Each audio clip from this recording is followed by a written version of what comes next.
إن الحمد لله نحمده ونستعينه ونستغفره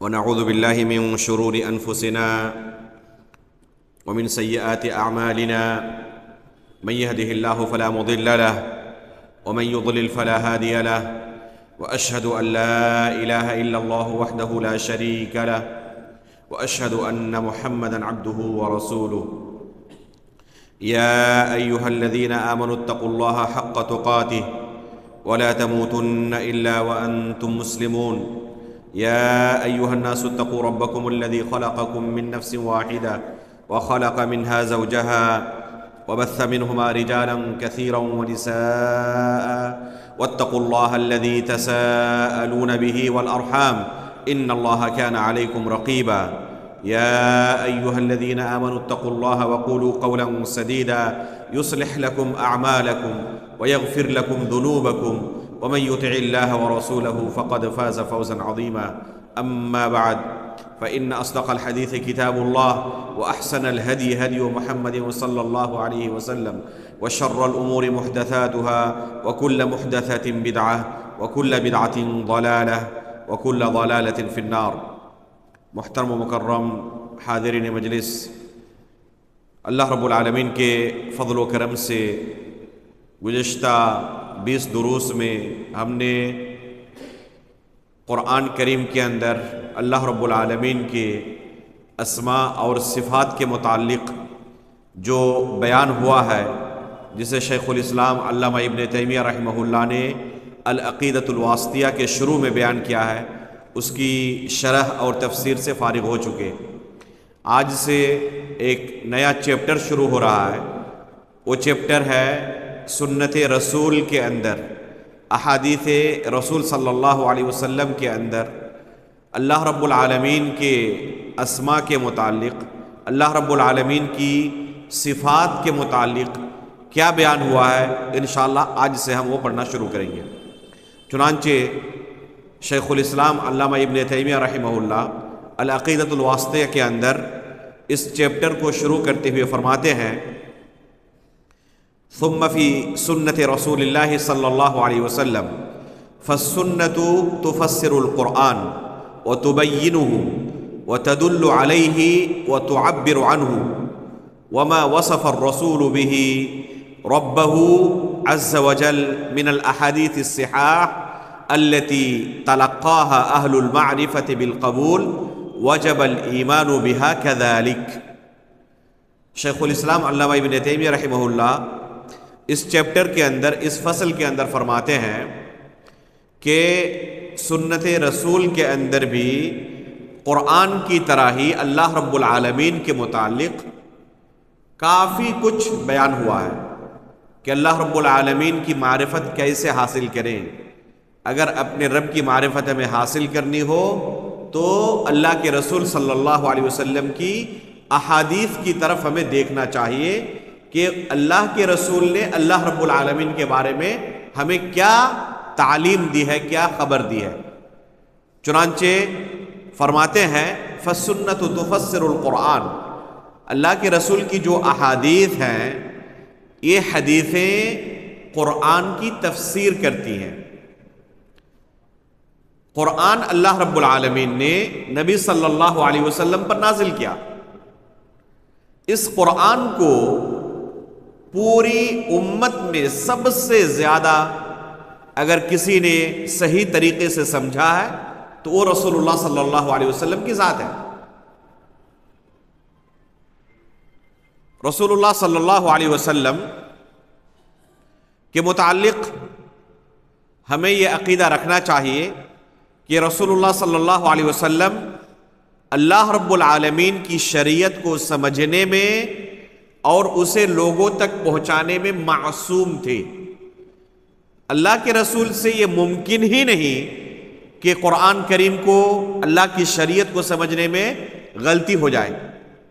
ایک عام انسان سے ہو سکتی ہے غلطی، ایک بہت بڑے عالم سے بھی غلطی ہو سکتی ہے، یہاں تک کہ صحابی سے بھی غلطی ہو سکتی ہے، لیکن اللہ کے رسول سے شریعت کے کسی مسئلے کو سمجھنے میں غلطی ہو جائے، قرآن کا کوئی لفظ یا کوئی آیت سمجھنے میں اللہ کے رسول سے چوک ہو جائے، یہ ممکن نہیں ہے۔ یہ ایک مسلمان کا بنیادی عقیدہ ہے۔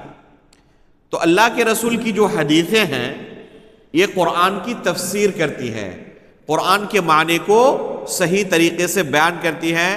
کسی آیت کے اندر اللہ رب العالمین نے اپنے بارے میں جو کچھ بیان کیا تو اس کا صحیح اور درست مفہوم کیا ہے، ہمیں حدیث رسول کی طرف رجوع کرنا چاہیے، وہاں سے ہمیں سب سے درست مفہوم مل جائے گا۔ اسی طرح فرماتے ہیں کہ اللہ کے رسول صلی اللہ علیہ وسلم نے اللہ رب العالمین کے متعلق جو کچھ بیان کیا ہے، جو کچھ اللہ رب العالمین کی صفت بیان کی ہے، اس کا وصف بیان کیا ہے، اور وہ صحیح سند سے اگر ثابت ہے، اہل معرفت، اہل حدیث جن کا مشغلہ ہی اللہ کے رسول صلی اللہ علیہ وسلم کی احادیث تھی، جو دنوں رات حدیث رسول کو لے کر ریسرچ کرتے رہتے تھے، ان کے نزدیک جو حدیثیں اللہ کے رسول سے ثابت ہو جائیں صحیح سند کے ساتھ، اور انہوں نے ان احادیث کو قبولیت کا درجہ دے دیا کہ یہ حدیث قابل قبول ہے، تو ان احادیث کی روشنی میں اللہ رب العالمین کے متعلق جو ہمیں عقیدہ ملے اس پر ایمان رکھنا واجب ہے۔ یہ بہت بنیادی اصول و ضابطہ شیخ الاسلام علامہ ابن تیمیہ رحمہ اللہ نے یہاں پر بیان کیا ہے۔ حقیقت میں اگر دیکھا جائے تو اہل سنت اور اہل بدعت کے درمیان تفریق کا یہ بہت بڑا اصول و ضابطہ ہے۔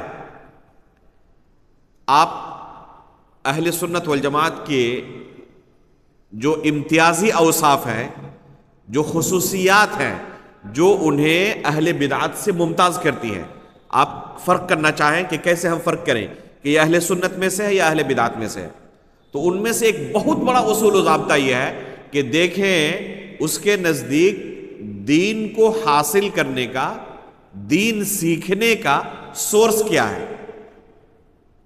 اگر کوئی کہتا ہے کہ سنت رسول، حدیث رسول یہ حجت نہیں ہے، یہ شریعت نہیں ہے، تو سمجھ جائیں کہ اہل بدعت میں سے ہے۔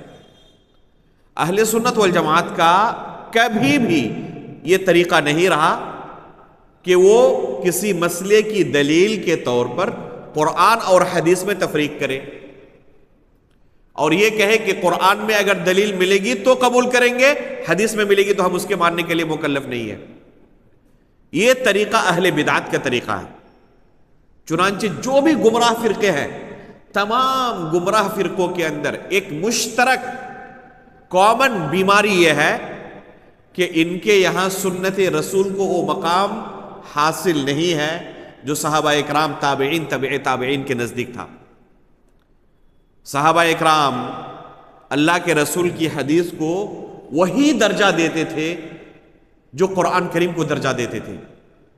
جیسے قرآن کریم کو حجت مانتے تھے، شریعت مانتے تھے، اسی طرح اللہ کے رسول کی حدیث کو حجت اور شریعت مانتے تھے۔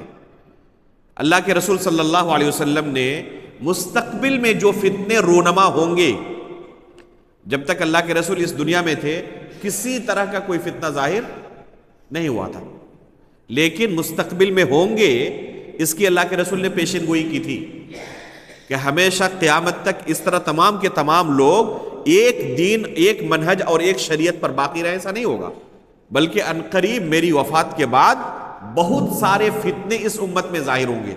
اللہ کے رسول نے اپنی زندگی میں ہی اس طرح کے فتنوں کے بارے میں تنبیہ کر دی تھی۔ فَإِنَّهُ مَن يَعِشْ مِنكُم بَعْدِي فَسَيَرَىٰ اخْتِلَافًا كَثِيرًا، کہ میرے بعد جو لوگ باقی رہیں گے اس دنیا میں وہ شدید قسم کے اختلافات دیکھیں گے، معمولی قسم کے نہیں، بہت ہی سخت قسم کے اختلافات دیکھیں گے۔ تو ایسے موقع پر کیا کرنا؟ فَعَلَيْكُمْ بِسُنَّتِي وَسُنَّتِ الْخُلَفَاءِ الرَّاشِدِينَ الْمَهْدِيِّينَ، تو ایسے موقع پر میری سنت کو اور خلفائے راشدین کی سنت کو مضبوطی کے ساتھ تھامے رہنا۔ یہاں پر آپ غور کریں اللہ کے رسول صلی اللہ علیہ وسلم کے کلمات پر۔ اللہ کے رسول نے قرآن کے بارے میں کیوں نہیں کہا؟ کہ قرآن کو اور میری سنت کو لازم پکڑنا، بلکہ کیا کہا؟ میری سنت کو اور خلفائے راشدین کی سنت کو لازم پکڑنا۔ کیا اس حدیث کا کہیں سے بھی یہ مفہوم نکلتا ہے کہ قرآن کو چھوڑ دینا؟ اس کا یہ معنی نہیں ہے کہ قرآن کو چھوڑ دینا، صرف میری سنت کو اور خلفائے راشدین کی سنت کو لازم پکڑنا، بلکہ اس میں اشارہ ہے اس بات کی طرف کہ جب یہ اختلافات شروع ہوں گے، یہ فتنے جنم لیں گے، تو اصل جو فتنے کی جڑ ہوگی اہل بدعت اور اہل سنت کے درمیان، اصل جو بنیادی فرق ہوگا وہ کیا ہوگا؟ وہ قرآن کو لے کر نہیں ہوگا، وہ اللہ کے رسول کی سنت کو لے کر ہوگا، وہ صحابہ کرام کے طور و طریقے کو لے کر ہوگا۔ اسی لیے اللہ کے رسول نے خصوصیت کے ساتھ کہا کہ میری سنت کو اور خلفائے راشدین کی سنت کو لازم پکڑنا، کیونکہ قرآن کو وہ بھی حجت مانتے ہوں گے، لیکن جیسے ہی حدیث رسول کی بات آئے گی تو کہیں گے ہم حدیث ماننے کے مکلف نہیں ہیں، حدیث متواتر نہیں ہے، حدیث اللہ کا کلام نہیں ہے، نعوذ باللہ من ذالک۔ اور اس طریقے سے قرآن اور حدیث کے درمیان فرق کریں گے وہ۔ چنانچہ اللہ کے رسول نے ایک تو عمومی فتنے سے آگاہ کیا تھا، اور کچھ چند ایسے بڑے فتنے ہیں جن کا نام لے کر اللہ کے رسول نے تنبیہ کی ہے۔ چند ایسے بڑے فتنے ہیں جن فتنوں کا اللہ کے رسول صلی اللہ علیہ وسلم نے نام لے کر تنبیہ کی، جیسے دجال کا فتنہ۔ اللہ کے رسول نے اس فتنے کا نام لیا ہے صراحت کے ساتھ، اور نام لے کر اس فتنے کی تنبیہ کی ہے۔ تو انہی فتنوں میں سے جن کا نام اللہ کے رسول نے لیا ہے، یہ انکار سنت کا فتنہ ایک ہے۔ چنانچہ اللہ کے رسول صلی اللہ علیہ وسلم فرماتے ہیں، مقداد بن معدی کریم رضی اللہ تعالیٰ عنہ کی حدیث ہے، فرماتے ہیں رسول اللہ صلی اللہ علیہ وسلم کہ ان قریب ایسا ہوگا، کچھ لوگ اپنے گاؤں تکیے میں، اپنے بستروں پر، نرم گداز بستروں پر ٹیک لگائے ہوئے یہ نعرہ لگائیں گے کہ ہمارے سامنے صرف قرآن کو دلیل کے طور پر پیش کرو۔ الا یوشک رجل شبعان علی اریکتہ یقول علیکم بہذا القرآن۔ یہ اللہ کے رسول صلی اللہ علیہ وسلم کے الفاظ ہیں۔ فرماتے ہیں مقدام بن معدی کریم رضی اللہ تعالی عنہ کہ اللہ کے رسول نے فرمایا کہ ان قریب ایسا زمانہ آئے گا کہ کچھ لوگ اپنے بستروں پر، گاؤں تکیوں پر ٹیک لگائے ہوئے، یعنی عیش و عشرت کی زندگی گزارنے والے، یہ نعرہ بلند کریں گے علیکم بہذا القرآن، کہ تم اس قرآن کو لازم پکڑ لو، علیکم بہذا القرآن، کہ یہ قرآن جو ہے تمہارے سامنے نا، اس کو لازم پکڑ لو۔ فما وجدتم فیہ من حلال فاحلوہ وما وجدتم فیہ من حرام فحرموہ۔ اس قرآن کے اندر جو تمہیں حلال مل جائے اسے حلال سمجھو، اور اس کے اندر جو چیزیں حرام مل جائے حرام سمجھو۔ اللہ کے رسول فرماتے ہیں الا انی اوتیت الکتاب ومثلہ معہ، آگاہ ہو جاؤ، سن لو کہ اللہ کی طرف سے مجھے قرآن بھی دیا گیا ہے، اور اسی کی طرح، قرآن کی طرح ہی ایک دوسری چیز بھی دی گئی ہے۔ وہ دوسری چیز کون سی ہے؟ وہی اللہ کے رسول صلی اللہ علیہ وسلم کی سنت ہے، حدیثیں ہیں۔ تو اس فتنے کے بارے میں اللہ کے رسول صلی اللہ علیہ وسلم نے اپنی زندگی میں ہی آگاہ کر دیا تھا کہ یہ فتنہ ظاہر ہوگا، کچھ لوگ قرآن اور حدیث کے درمیان فرق کریں گے۔ چنانچہ عمران بن حسین رضی اللہ تعالیٰ عنہ کے زمانے میں ہی، صحابی رسول ہے یہ، ان کے زمانے میں ہی اس کی شروعات ہو چکی تھی۔ ایک شخص آ کے عمران بن حسین رضی اللہ تعالیٰ عنہ سے کہتا ہے کہ آپ ہمیں صرف قرآن پڑھ کر سنائیں، دلیل صرف قرآن سے دیا کریں۔ تو عمران بن حسین رضی اللہ تعالیٰ عنہ اس شخص سے کہتے ہیں کہ ذرا قریب آ جاؤ، تمہارا کیا خیال ہے، تمہیں اور تمہارے ساتھیوں کو، یعنی تمہاری جو رائے رکھتے ہیں، اگر تمہیں قرآن کے حوالے کر دیا جائے تو تم نماز، روزہ اور دوسری عبادتیں جو ہیں یہ صحیح طریقے سے کر پاؤ گے؟ نماز کے اندر ابھی جیسے ہم نے نماز پڑھی نا عشاء کی، تو 4 رکعت عشاء کی نماز ہونی چاہیے. اس میں رکوع کے اندر یہ دعائیں پڑھنی چاہیے، رکوع کے بعد کی یہ دعا ہے، سجدے کی یہ دعا ہے، تشہد کی یہ دعا ہے. قرآن میں تمہیں مل جائے گا. یہ تفصیل نماز پڑھنے کی، زکوٰۃ کی، حج کی، یہ تفصیل تمہیں حدیث کیا کہتے ہیں قرآن کے اندر مل جائے گی. تو اگر تمہیں اور تمہارے ساتھیوں کو قرآن کے حوالے کر دیا جائے اور حدیث کو تم چھوڑ دو تو اللہ رب العالمین کی عبادت کر پاؤ گے؟ خاموش ہو گیا. تو حقیقت میں جو بندہ حدیث رسول کا انکار کرتا ہے وہ قرآن کریم کا بھی انکار کرنے والا ہے. آپ ایسے لوگوں کو پائیں گے کہ جو حدیث رسول کا انکار کرتے ہیں وہ قرآن پر بھی مکمل ایمان نہیں لاتے. اگر قرآن پر مکمل ایمان لائے ہوتے تو حدیث رسول کا انکار نہیں کر سکتے تھے. کیوں؟ کیونکہ خود قرآن میں اللہ رب العالمین نے حدیث رسول پر عمل کرنے کا حکم دیا. وَمَا آتَاكُمُ الرَّسُولُ فَخُذُوهُ وَمَا نَهَاكُمْ عَنْهُ فَانْتَهُوا. یہ خود اللہ نے قرآن کے اندر حکم دیا ہے کہ رسول جو تمہیں دے تم اسے لے لو، جن چیزوں سے روکے رک جاؤ. اللہ رب العالمین نے قرآن کریم کے اندر بیان کیا ہے وَمَا يَنْتِقُ عَنِ الْهَوَىٰ إِنْ هُوَ إِلَّا وَحْيٌ يُوحَىٰ، کہ اللہ کے رسول اپنی طرف سے خواہشات نفس کی پیروی کرتے ہوئے کچھ نہیں کہتے. اللہ کی طرف سے وحی نازل ہوتی ہے تو وحی کی بنا پر اللہ کے رسول کچھ کہتے ہیں. تو اللہ کے رسول کی زبان سے نکلے ہوئے ہر کلمے کی حیثیت شریعت کی ہے. عبداللہ بن عمرو بن عاص رضی اللہ تعالی عنہ اللہ کے رسول صلی اللہ علیہ وسلم سے جو کچھ سنتے تھے نوٹ کر لیتے تھے. صحابی رسول ہیں، جو کچھ اللہ کے رسول بیان کرتے سب کچھ نوٹ کر لیتے تھے. قریش نے کہا کہ اللہ کے رسول انسان ہیں، کبھی خوشی کے عالم میں ہوتے ہیں، کبھی غم کی حالت میں ہوتے ہیں. جیسے انسانی زندگی کی کیفیات بدلتی رہتی ہیں، وہ بھی انسان ہے اور ان کی زندگی کے اندر بھی بہت سارے مراحل آتے ہیں. آپ ہر چیز کو نوٹ کرتے جا رہے ہیں. پتہ نہیں کس عالم میں اللہ کے رسول نے کہا ہے. نارمل حالت میں ایک انسان ہوتا ہے تو وہ پھر نارمل باتیں کرتا ہے، لیکن بہت زیادہ غصے کی حالت میں ہو تو اس وقت ان کی باتوں کا اعتبار نہیں کیا جاتا. غصے کے عالم میں انسان کیا کچھ کہہ دیتا ہے، لیکن نارمل حالت میں ان چیزوں کی اتباع کرتا ہے، نافذ کرتا ہے؟ نہیں کرتا.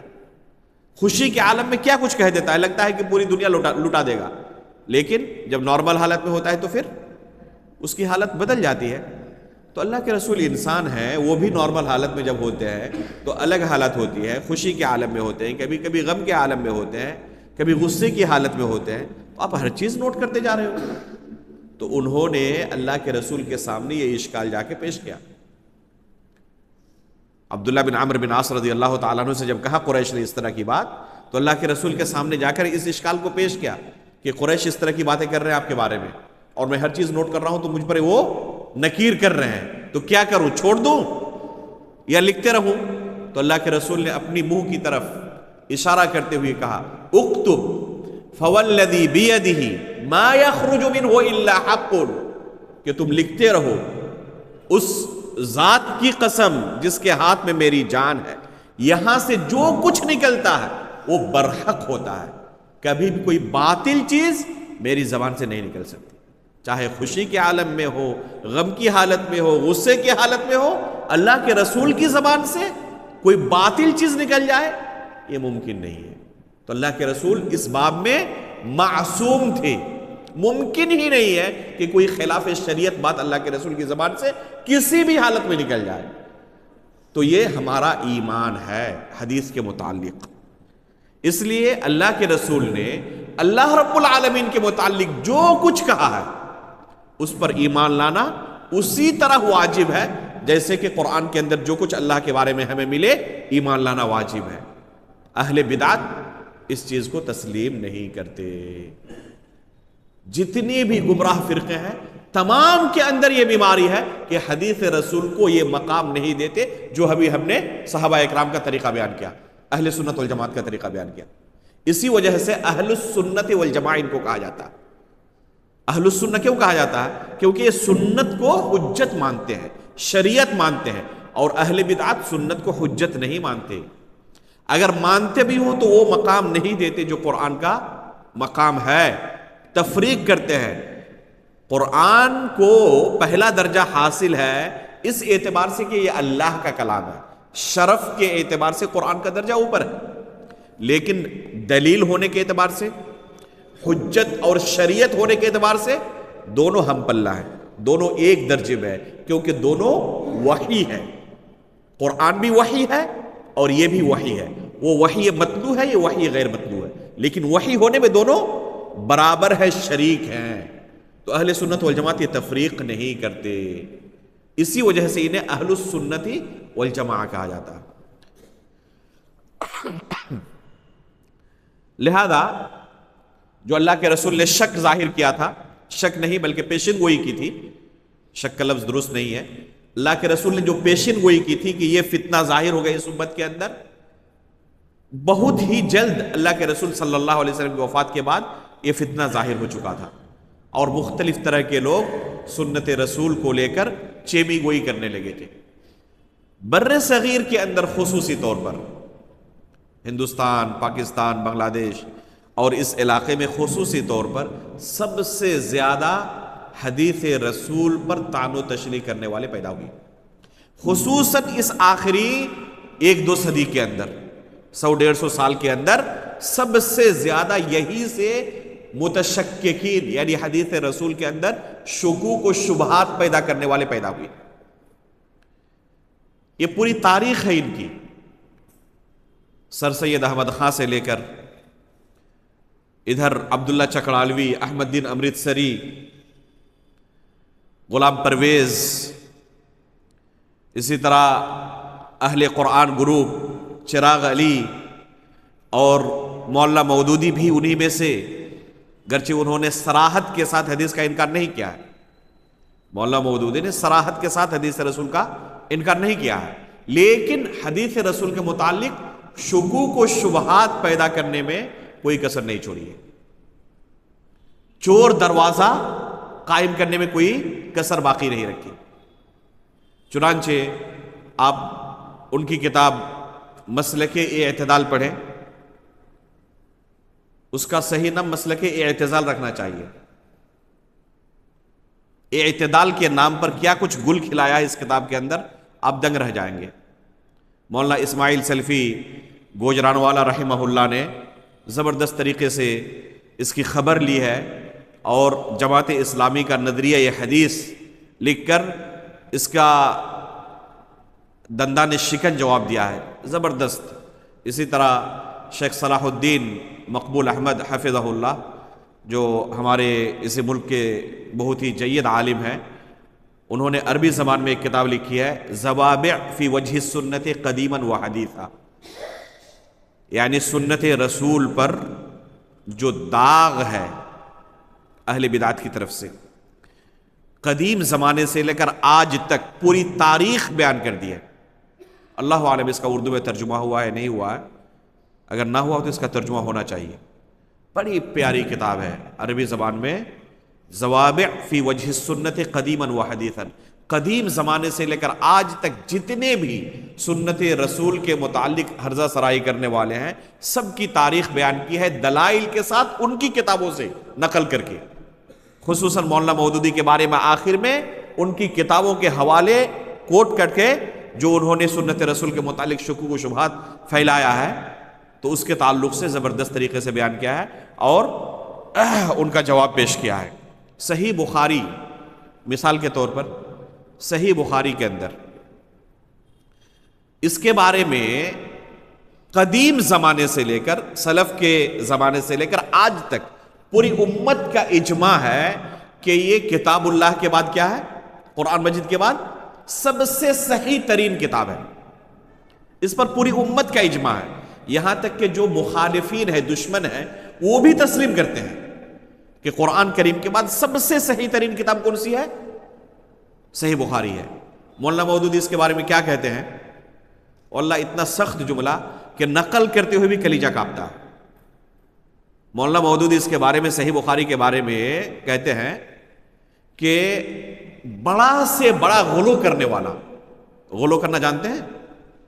ایک ہے مبالغہ کرنا، ایک ہے غلو کرنا. غلو کرنا حرام ہے.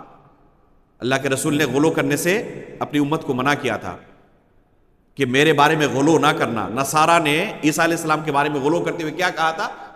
کہ اللہ کے بیٹے ہیں. یہاں تک کہ بعض نے اللہ بنا دیا تھا، اللہ رب العالمین کے درجے پر پہنچا دیا تھا. تو اللہ کے رسول نے غلو کرنے سے منع کیا ہے. غلو کرنا حرام ہے، یعنی کسی کی تعریف میں اتنا آگے بڑھ جانا یا کسی کی مذمت میں اتنا آگے بڑھ جانا کہ وہ جھوٹ کے دائرے میں چلا جائے. اور ایک ہے مبالغہ کرنا، جس میں بڑھا چڑھا کر کسی کی تعریف یا کسی کی مذمت بیان کی جاتی ہے. تو مبالغے کے اندر کچھ سچائی ہوتی ہے جسے بڑھا چڑھا کر پیش کیا جاتا ہے، اور غلو یہ جھوٹ کے دائرے میں جب چلا جائے. تو مولانا مودودی کیا کہتے ہیں کہ دنیا کا بڑا سے بڑا غلو کرنے والا بھی یہ دعویٰ نہیں کر سکتا کہ صحیح بخاری کے اندر جو 6-7 ہزار حدیثیں ہیں سب کی سب صحیح ہیں. نعوذ باللہ من ذالک. صدیوں سے پوری امت کا جس پر اجماع رہا، اس اجماع کے اندر شک و شبہ ڈال رہے ہیں کہ دنیا کا بڑا سے بڑا غلو کرنے والا بھی دعویٰ نہیں کر سکتا کہ اس کتاب کے اندر جتنی حدیثیں ہیں سب کے سب صحیح ہیں. مولانا عبد الرؤف جھنڈا نگری رحمہ اللہ، اللہ رب العالمین انہیں جزائے خیر عطا فرمائے، ان کی قبر کو نور سے بھر دے. مولانا عبد الرؤف جھنڈا نگری رحمہ اللہ نے نصرت الباری کے نام سے صحیح بخاری کے دفاع کے لیے ایک کتاب لکھی تھی اردو زبان کے اندر اس وقت، جو کہ ابھی بھی مارکیٹ میں موجود ہے، جس میں صحیح بخاری کے مقام و مرتبے کو اور مولانا مودودی نے جو طعن و تشنیع کی تھی صحیح بخاری پر، شکوک و شبہات پھیلایا تھا، اس کا تریاق پیش کیا ہے اس کتاب کے اندر. بہترین جواب، جسے ہمارے ہی ایک فاضل دوست ڈاکٹر جمیل احمد ضمیر جو نیپال کے ہیں، میرے کلاس فرینڈ ہیں، مدینے کے اندر ہم نے ایک ساتھ پی ایچ ڈی کی تھی، تو انہوں نے عربی زبان کے اندر اس کا یہ بھی کر دیا ہے، کیا کہتے ہیں کہ ترجمہ بھی کر دیا ہے، تاکہ عرب دنیا بھی اس کتاب سے فائدہ اٹھا سکے. میں آپ کو اس کی تصویر دکھاتا ہوں. یہ دیکھیں، یہ ہے نصرت الباری، یہ عربی جو ترجمہ ہوا ہے اس کی تصویر ہے نصرت الباری کی. یہ ہمارے دوست ڈاکٹر جمیل احمد ضمیر نیپالی حفظہ اللہ نے اس کا ترجمہ کیا. اصل کتاب جو ہے اردو میں ہے، وہ اردو والی کتاب آپ لوگوں نے پڑھنا آسان ہے، تو اس کتاب کو پڑھیں اور دیکھیں کہ اس طرح سے ان مفکرین نے، ان دانشوران نے جو مزعومہ مفکرین ہیں حقیقت میں، کس طریقے سے سنت رسول کو ٹارگٹ کرنے کی کوشش کی ہے. تو اہل سنت والجماعت جو ہم کہتے ہیں نا، ان کی یہی خصوصیت ہے کہ سنت رسول کا مقام و مرتبہ ان کے دلوں کے اندر بیٹھا ہوا ہے. حدیث رسول کا جو مقام ہے، جو صحابہ کے یہاں مقام تھا، وہی مقام ہمارے دلوں کے اندر ہے، اور یہ ہونا چاہیے. یہ ایمان کا، دین کا حصہ ہے. اسی کو شیخ الاسلام علامہ ابن تیمیہ رحمہ اللہ نے یہاں پر ذکر کیا ہے کہ سنت رسول کے اندر اللہ رب العالمین کے متعلق جو کچھ بیان ہوا ہے اس پر ہم ایمان لانا واجب سمجھتے ہیں، اور اس سے ذرہ برابر بھی روگردانی کرنا انحراف سمجھتے ہیں، گمراہی سمجھتے ہیں. چنانچہ پہلا مسئلہ جو ذکر کرتے ہیں حدیث رسول سے اس بارے میں، وہ مسئلہ یہ ہے، کہتے ہیں کہ اللہ کے رسول صلی اللہ علیہ وسلم نے فرمایا، جیسے کہ صحیح بخاری اور صحیح مسلم دونوں کے اندر ہے، صحیح بخاری اور صحیح مسلم دونوں کے اندر یہ حدیث آئی ہوئی ہے. پہلے حدیث سنیں. رسول اللہ صلی اللہ علیہ وسلم فرماتے ہیں، ينزل ربنا تبارک وتعالى الى السماء الدنيا كل ليلة حين يبقى ثلث الليل الآخر فيقول من يدعوني فأستجيب له من يسألني فأعطيه من يستغفرني فأغفر له. یہ حدیث صحیح بخاری اور صحیح مسلم دونوں کے اندر موجود ہے، متفق علیہ صحیح حدیث ہے. اس حدیث کے اندر رسول اللہ صلی اللہ علیہ وسلم اللہ رب العالمین کے متعلق کیا بیان کر رہے ہیں؟ فرماتے ہیں، ينزل ربنا تبارک وتعالی الى السماء الدنيا كل ليلة، کہ اللہ رب العالمین آسمان دنیا میں ہر رات نزول فرماتے ہیں، اترتے ہیں. ینزلو کا معنی کیا ہوتا ہے؟ اوپر سے نیچے آنے کو اترنا کہتے ہیں. اور نیچے سے کوئی چیز اوپر جائے تو اسے اترنا کہا جائے گا؟ دنیا کا کوئی بندہ اسے اترنا کہہ سکتا ہے؟ کوئی چیز نیچے سے اوپر جائے تو اس کو کیا کہیں گے؟ چڑھنا کہیں گے. ابھی ہم نے قرآن میں پڑھا کہ عیسیٰ علیہ السلام کے متعلق اللہ تعالیٰ نے قرآن میں کیا کہا ہے؟ بر رفعہ اللہ الیہ، کہ عیسیٰ علیہ السلام کو اللہ رب العالمین نے اٹھا لیا ہے. تو اٹھانا نیچے سے اوپر ہوتا ہے. تو عیسیٰ علیہ السلام کے بارے میں کہا گیا کہ اٹھا لیا. الیہ یصعد الکلم الطیب، قرآن میں اللہ تعالیٰ نے فرمایا کہ اللہ رب العالمین کی طرف نیک کلمات جو ہیں وہ چڑھتے ہیں. تو نیک کلمات چڑھ رہے ہیں، عیسیٰ علیہ السلام کو اٹھایا جا رہا ہے اور اللہ رب العالمین اتر رہے ہیں. اِنَّا أَنزَلْنَاهُ فِي لَيْلَةِ الْقَدْرِ، قرآن کو ہم نے اتارا ہے. اگر اللہ رب العالمین ہر جگہ ہوتے تو چڑھنے اور اترنے کی نوبت آتی؟ غور فرمائیں. اگر اللہ ہر جگہ ہوتے جیسے کہ بعض لوگوں کا دعویٰ ہے تو نہ عیسیٰ علیہ السلام کو اٹھانے کی ضرورت تھی، نہ نیک کلمات کے چڑھنے کی بات آتی، اور نہ اللہ رب العالمین کے اترنے کی بات آتی، نہ قرآن کے اتارنے کی بات آتی. یہ کس بات کی دلیل ہے؟ کہ اللہ رب العالمین سب سے بلند و بالا ہے، سب سے اوپر ہے. عرش کے اوپر ہمارا رب مستوی ہے. ساتوں آسمان کے اوپر اللہ رب العالمین عرش کے اوپر مستوی ہے. یہ ہے ہمارا عقیدہ بے شمار دلیلوں کی بنا پر. تو اس حدیث کے اندر کیا بیان کیا کہ ہر رات اللہ رب العالمین اترتے ہیں. کب؟ حین یبقى ثلث اللیل الآخر، جب رات کا آخری تہائی حصہ باقی رہتا ہے. اس وقت رات کو 3 حصوں میں تقسیم کریں، آخری حصہ جو ہے رات کا آخری تہائی حصہ جب وہ باقی رہتا ہے تو اس وقت اللہ رب العالمین آسمان دنیا میں اترتے ہیں. آسمان دنیا یعنی جو آسمان دنیا سے سب سے قریب ہے. آسمان کتنے ہیں؟ 7 آسمان ہے. تو سب سے آخری آسمان کے اوپر عرش، اور عرش کے اوپر اللہ رب العالمین مستوی ہے. اور آخری سب سے اس دنیا کے اعتبار سے سب سے قریبی آسمان کون سا ہے؟ یہ پہلا آسمان ہمارے لیے. اور اس طرف سے کہے تو 7واں آسمان ہے. یہ اس طرف سے آخری آسمان 7واں آسمان، اس کے بعد اللہ رب العالمین. تو یہ آسمان دنیا جو ہے، جو دنیا سے قریب ہے، اس آسمان دنیا میں اللہ رب العالمین کیا کرتے ہیں؟ اترتے ہیں.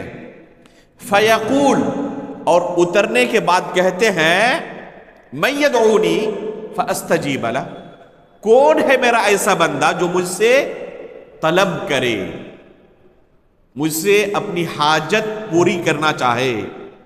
فاستجیب لہ، میں اس کی حاجت پوری کر دوں، اس کی پکار قبول کر لوں، اس کی ڈیمانڈ پوری کر دوں. یہ اللہ رب العالمین روزانہ رات کے آخری پہر آ کر ندا لگاتا ہے، آواز دیتا ہے.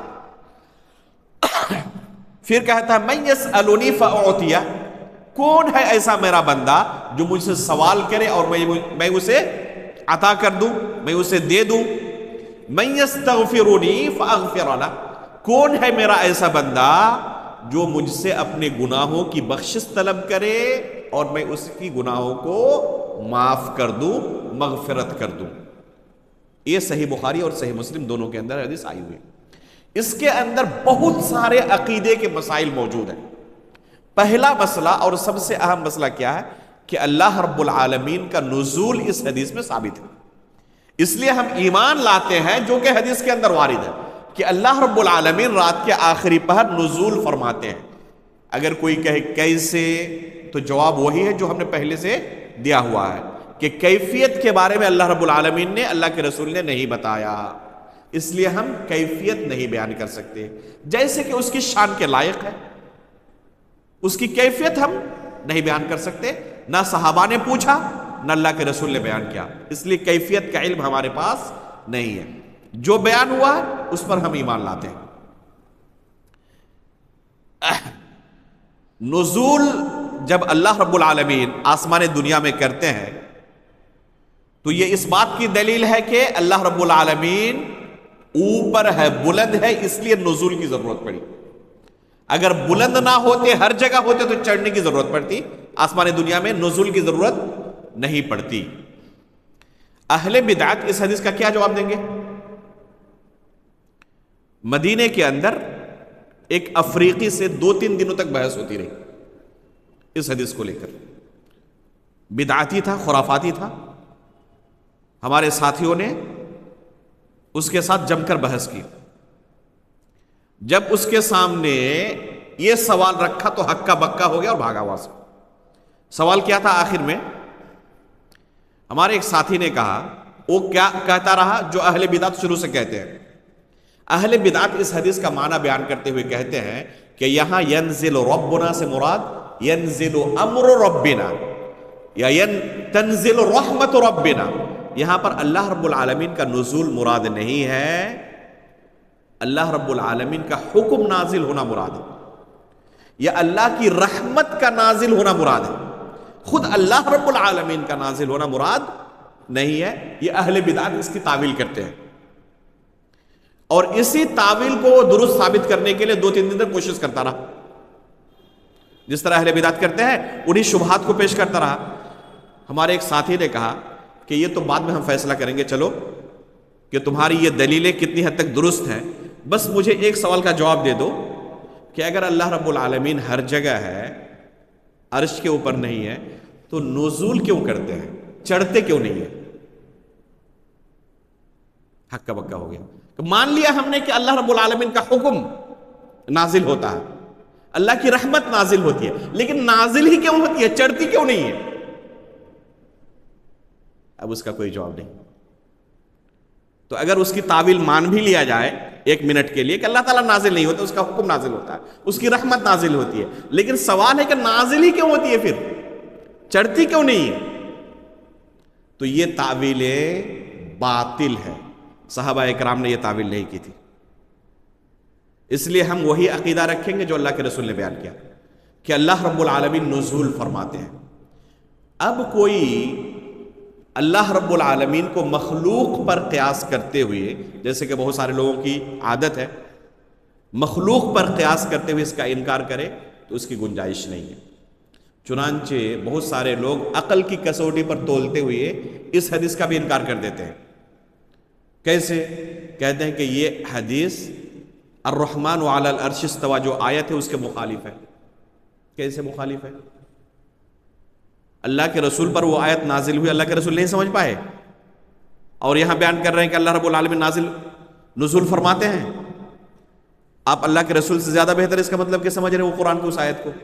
کہتے ہیں کہ الرحمن علی العرش استوى کی حدیث کیا ہے؟ مخالف ہے۔ کیسے؟ کہتے ہیں کہ اس آیت سے پتہ چلتا ہے کہ اللہ رب العالمین عرش پر مستوی ہے۔ جب ہم کہیں گے نازل ہوتا ہے تو عرش پر مستوی کہاں ہوئی ہے پھر؟ امام اسحاق ابن راہویہ رحمہ اللہ جو امام بخاری کے استاد ہے، امام بخاری کی وفات 256 ہجری میں ہوئی ہے، اسحاق ابن راہویہ رحمہ اللہ کی وفات 238 ہجری میں ہوئی ہے، ٹھیک ہے؟ تو امام بخاری کے استاد اسحاق بن راہویہ رحمہ اللہ کے پاس ایک شخص گیا اور پوچھنے لگا اسی چیز کو کہ اللہ رب العالمین تو عرش پر مستوی ہے،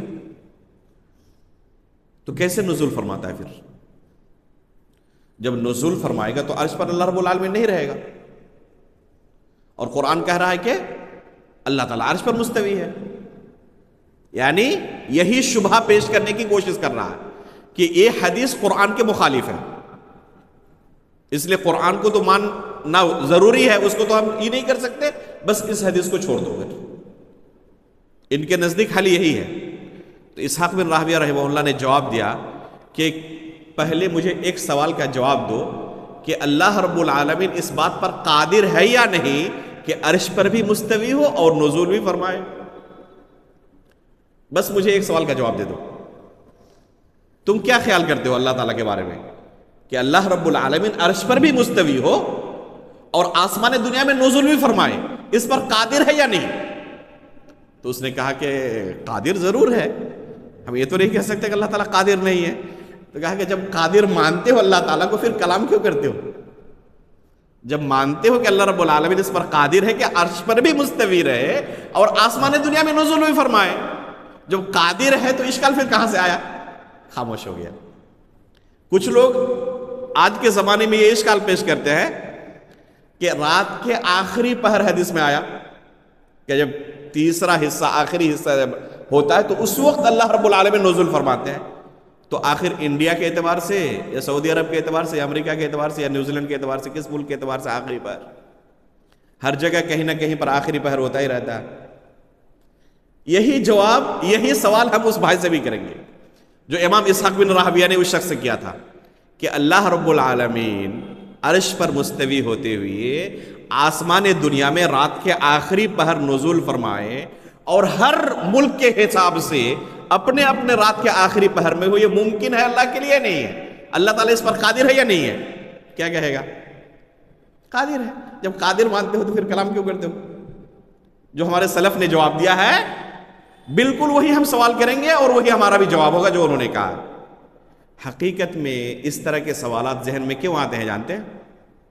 یہ مخلوق پر اللہ کو، خالق کو قیاس کرنے کی وجہ سے. جو چیز مخلوق کے لیے ممکن نہیں وہ سمجھتے ہیں خالق کے لیے بھی ممکن نہیں. حالانکہ مخلوق کے اندر بھی اللہ رب العالمین نے بہت ساری ایسی مثالیں رکھی ہیں. مخلوق کے اندر بھی اللہ تعالیٰ نے بہت ساری ایسی مثالیں رکھی ہیں جو آسانی سے انسان سمجھنا چاہے تو اللہ رب العالمین کے بارے میں بھی سمجھنے میں اسے مدد ملے گی. جیسے کہ ہم نے کہا تھا کرسی کے بارے میں، عرش کے بارے میں، کہ اللہ رب العالمین عرش پر مستوی ہے، جس سے بعض لوگ کیا سمجھ رہے تھے کہ اللہ رب العالمین عرش کا محتاج ہے. اس کا مطلب کہ اگر عرش پر اللہ کو مانتے ہیں تو اللہ تعالیٰ کیا ہوں گے؟ عرش کے محتاج ہوں گے. تو کیا ہم نے کہا تھا کہ یہ آسمان زمین کے اوپر ہے یا نہیں ہے؟ تو کیا یہ آسمان زمین کا محتاج ہے؟ ایک چھوٹی سی مخلوق کی مثال. تو کوئی چیز اوپر ہو کسی کے تو یہ ضروری نہیں ہے کہ اوپر والی چیز نیچے والی چیز کا محتاج ہو. ایک مثال میں دیتا ہوں یہیں پر. یہ سیڑھی ہے، اگر کوئی شخص اس تیسری سیڑھی میں رہے اور وہاں سے اتر کر پہلی سیڑھی میں آ جائے تو کیا کہا جائے گا؟ وہ سیڑھی سے اتر گیا، سیڑھی پر ہی ہے. سیڑھی پر ہے یا نہیں؟ یہ صرف مثال دینے کے لیے، اللہ رب العالمین کے ساتھ تشبیہ قطعاً نہیں ہے مراد اس سے، صرف سمجھانے کے لیے کہ ایک مخلوق کے اندر بھی جب یہ چیز موجود ہے تو اللہ رب العالمین کے ساتھ کیسے کوئی انکار کر سکتا ہے کہ اللہ رب العالمین کے لیے ممکن نہیں ہے.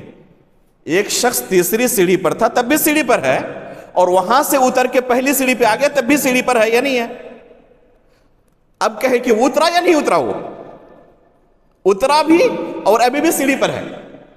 تو اللہ رب العالمین عرش پر ہوتے ہوئے اگر آسمان دنیا میں نزول فرماتا ہے تو کیا اس سے لازم آتا ہے کہ اللہ تعالیٰ عرش پر اب نہیں ہے؟ ہو نہیں سکتا کہ اب بھی عرش پر بھی ہو لیکن اترا ہے آسمان دنیا میں. جب ایک مخلوق کے لیے ممکن ہے تو اللہ رب العالمین کے لیے ممکن نہیں ہے. اس لیے ہم کیا کہیں گے؟ جیسے کہ حدیث میں اللہ کے رسول نے بیان کیا ہے اسی طریقے سے ہم کہیں گے کہ اللہ رب العالمین عرش پر بھی مستوی ہے اور رات کے آخری پر اللہ رب العالمین نزول بھی فرماتا ہے. کیسے؟ جیسے کہ اس کی شان کے لائق ہے. اس نے ہمیں کیفیت کے بارے میں نہیں بتایا. لیس کمثلہ شیء وہو السمیع البصیر. واضح مسئلہ. دوسرا ایک اہم مسئلہ، ابھی موسم بھی اس کا ہے اس لیے بیان کرنا اور ضروری ہے. بہت سارے لوگ سنن ابن ماجہ وغیرہ کی روایت میں ہے، اس حدیث سے دلیل پکڑتے ہوئے 15ویں شعبان کی رات کو خصوصی طور پر اہتمام کے ساتھ عبادت کرنے کی دلیل پکڑتے ہیں. حدیث کیا ہے؟ ان اللہ لا يطلع في ليلة النصف من شعبان فيغفر لجميع خلقه إلا لمشرك أو مشاهد. لفظ کیا ہے کہ اللہ رب العالمین 15ویں شعبان کی رات کو اپنے مخلوق کی طرف جھانکتا ہے اور تمام مخلوق کو بخش دیتا ہے، معاف کر دیتا ہے، سوائے 2 طرح کے لوگوں کے. جن کے اندر 2 طرح کی بیماری ہوتی ہے ان کو معاف نہیں کرتا، باقی تمام لوگوں کو معاف کر دیتا ہے.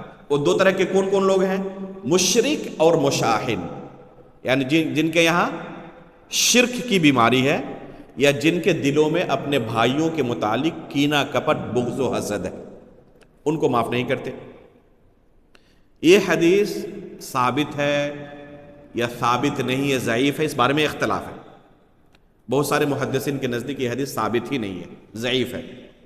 بعض محدثین کہتے ہیں نہیں، حسن درجے کی ہے، قابل قبول ہے، اسے ضعیف نہیں کہہ سکتے، جیسے کہ شیخ البانی رحمہ اللہ نے اسے حسن کہا ہے۔ اگر ہم اسے حسن ہی نہیں بلکہ ایک دم صحیح مان لیں، 1 منٹ کے لیے ہم تسلیم اگر یہ بھی کر لیں کہ صحیح بخاری کے درجے والی حدیث ہے، ٹھیک ہے، پھر بھی کیا یہ حدیث شب برات منانے کی دلیل بن سکتی ہے؟ اگر یہ حدیث شب برات منانے کی دلیل ہوتی تو جو حدیث ابھی ہم نے پڑھی متفق علیہ صحیح بخاری اور صحیح مسلم کی، ینزل ربنا تبارک و تعالی، اس میں آخری لفظ کیا ہے؟ من یستغفرنی فاغفر لہ، کون ہے میرا بندہ جو مجھ سے اپنے گناہوں کی بخشش طلب کرے اور میں ان کی گناہ بخش دوں۔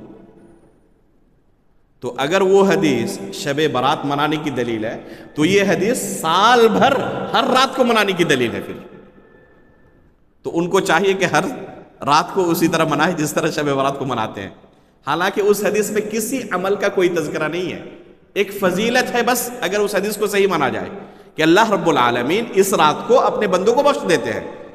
صرف جن کے یہاں شرک کی بیماری نہیں یا بغض و حسد کی نہ کپٹ کی بیماری نہیں، ان کو اس میں عمل کے لیے بھی نہیں کہا گیا کہ تم مغفرت طلب کرو تو اللہ تعالیٰ معاف کریں گے، اور اس حدیث میں تو باضابطہ عمل کے لیے کہا گیا ہے کہ کون ہے میرا بندہ جو مغفرت طلب کرے، کہے کہ اللہ مجھے بخش دے تو میں اسے بخش دوں، اس میں عمل کے لیے بھی کہا جا رہا ہے۔ پھر بھی آپ سوئے رہتے ہیں سال بھر، جس میں عمل کے لیے کہا گیا اور جس میں عمل کے لیے بھی نہیں کہا گیا ہے اس کے اندر آپ کیا کیا عبادتیں کرتے رہتے ہیں۔ تو حقیقت میں اگر کوئی کتاب و سنت کو سلف صالحین کے فہم کے مطابق نہ سمجھے تو اسی طرح کی گمراہیاں اور بدعتیں جنم لیتی ہیں۔ اس لیے ہمیں چاہیے کہ ہم کتاب و سنت کو سلف صالحین کے فہم کے مطابق سمجھیں۔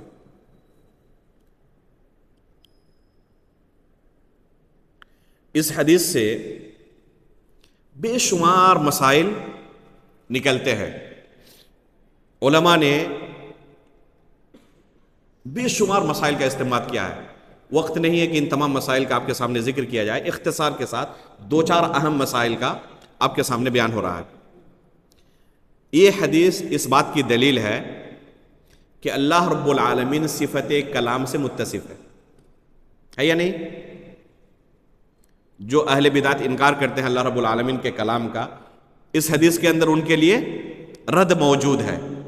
اللہ رب العالمین اگر صفت کلام سے متصف ہی نہیں ہے تو کیسے اللہ رب العالمین آواز لگاتے ہیں، ندا لگاتے ہیں، کون ہے میرا بندہ، کون ہے میرا بندہ؟ تو ان پر رد موجود ہے۔ اسی طرح اس حدیث سے ہمیں یہ بھی پتہ چلا کہ اللہ رب العالمین کا کلام حرف اور صوت سے متصف ہے، یعنی اس کے اندر وائس ہے، آواز ہے۔ یہ ندا کیسے لگاتا اللہ رب العالمین؟ اگر آواز ہی نہ ہو تو اس کو ندا کہہ سکتے ہیں؟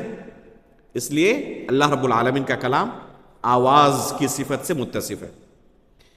اسی طریقے سے ان لوگوں پر بھی رد ہے اس حدیث کے اندر جو لوگ کہتے ہیں کہ اللہ رب العالمین نازل نہیں ہوتا بلکہ اللہ تعالیٰ کا حکم نازل ہوتا ہے یا اللہ کی رحمت نازل ہوتی ہے۔ ان سے ہم سوال کریں گے کہ یہ جو ندا لگاتا ہے کہ کون ہے میرا بندہ جو اپنے گناہوں کی مجھ سے بخشش طلب کرے، تو یہ ندا کون لگاتا ہے؟ اللہ کی رحمت؟ اللہ کا حکم؟ اگر اللہ رب العالمین خود ندا نہیں لگاتا، کوئی دوسرا اللہ رب العالمین کی طرف سے ندا لگا رہا ہے تو یہ کہتا من یسألنی فأعطیہ، من یستغفرنی فأغفر لہ، یہ اللہ رب العالمین یہ لفظ استعمال ہوتا؟ آپ اسی کے برعکس وہ حدیث یاد کریں جس میں اللہ کے رسول فرماتے ہیں کہ جب اللہ رب العالمین کسی بندے سے محبت کرتا ہے تو اس کا اعلان کر دیتا ہے اپنے فرشتوں کے درمیان۔ جبریل علیہ السلام پھر اس کو سن کر پھر کیا کہتے ہیں کہ لوگوں کے درمیان وہ اعلان کرتے ہیں کہ فلاں بندہ اللہ کے نزدیک کیا ہے؟ محبوب ہے، تو اللہ رب العالمین کے اس محبوب بندے کو تم بھی اس کے ساتھ کیا کرو؟ محبت کرو۔ تو یہاں جبریل علیہ السلام جب اللہ رب العالمین کے بارے میں خبر دیتے ہیں تو یہ نہیں کہتے کہ میں محبت کرتا ہوں تم لوگ محبت کرو، بلکہ کیا کہتے ہیں کہ اللہ تعالیٰ محبت کر رہے ہیں اس لیے تم محبت کرو. تو اگر یہاں پر اللہ رب العالمین خود نازل نہیں ہوتے تو یہ نہیں کہتا، یہ لفظ نہیں آتا حدیث کے اندر من یستغفرنی، کہ جو مجھ سے مغفرت طلب کرے، یہ نہیں لفظ آتا. فاغفر لہ، میں اسے بخش دوں، یہ میں کا لفظ نہیں آتا پھر، تو ان پر بھی رد ہے. اسی طرح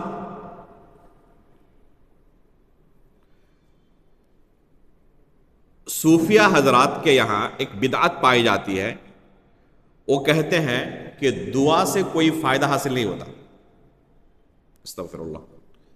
صوفیہ کے یہاں دعا کا تصور نہیں پایا جاتا، کہ دعا سے کوئی فائدہ حاصل نہیں ہوتا ہے.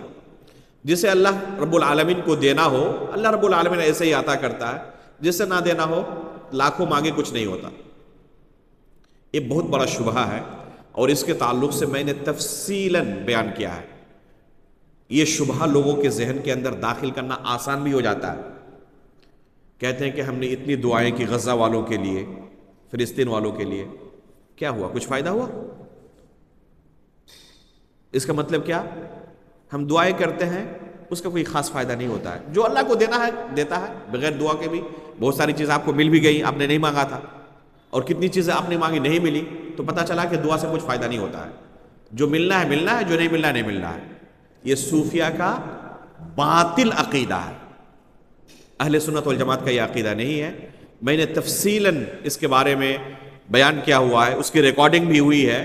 ہماری دعائیں قبول کیوں نہیں ہوتی، اس کا عنوان ہے، آپ سرچ کریں پا جائیں گے، اس کو سنیں. دلائل کے ساتھ اس عقیدے کا رد کیا ہے، اور ہمارا مذہب کیا ہونا چاہیے اسے بیان کیا ہے. تو یہ حدیث کس بات کی دلیل ہے؟ کہ دعائیں مفید ہیں. دعا کرنے والا کبھی بھی نقصان میں نہیں ہوتا، خسارے میں، گھاٹے میں نہیں ہوتا. اسی طرح ایک آخری بات کہہ کر اب آج کی بات یہ ختم کروں گا کہ رات کے آخری پہر خصوصی طور پر ایک انسان کو دعا کا اہتمام کرنا چاہیے. اگر آپ بہت زیادہ مشغول ہیں، آپ کو وقت نہیں مل پاتا تہجد کی نماز کے لیے جاگنے کا، تو کم از کم اس کے باوجود اپنی گھڑی کے اندر، ظاہر سی بات ہے کہ فجر کی نماز تو پڑھیں گے ہی نا. ہم کسی مسلمان کے بارے میں یہ سوچ بھی نہیں سکتے، چاہے کتنا ہی مشغول کیوں نہ رہے، کہ فجر کی جماعت میں وہ حاضر نہیں ہوگا. یہ سوچ نہیں سکتے ہم. تو فجر کی نماز کے لیے تو آپ کو آنا ہی ہے. بس فجر کی اذان سے 10-15 منٹ پہلے الارم لگا لیں. بس نماز بھی آپ نہیں پڑھ سکتے 2 رکعت اگر، تو کم از کم بیٹھ کر اللہ رب العالمین سے دعا کریں. یہ دعا کی قبولیت کا سب سے بہترین وقت ہے. دعا کی قبولیت کا سب سے بہترین وقت ہے. شیخ ابن عثیمین رحمہ اللہ نصیحت کیا کرتے تھے، کم از کم 5 منٹ پہلے بھی بیدار ہو جاؤ، بس دعا کے لیے بیدار ہو جاؤ کہ اللہ رب العالمین سے مجھے طلب کرنا ہے. اور اس کے بعد اس کا اثر دیکھو اپنی زندگی پر کہ کیا اس کا اثر پڑتا ہے. بظاہر ایک انسان کو لگتا ہے کہ میں نے بہت دعائیں کی لیکن اس کا کوئی اثر نہیں ہے.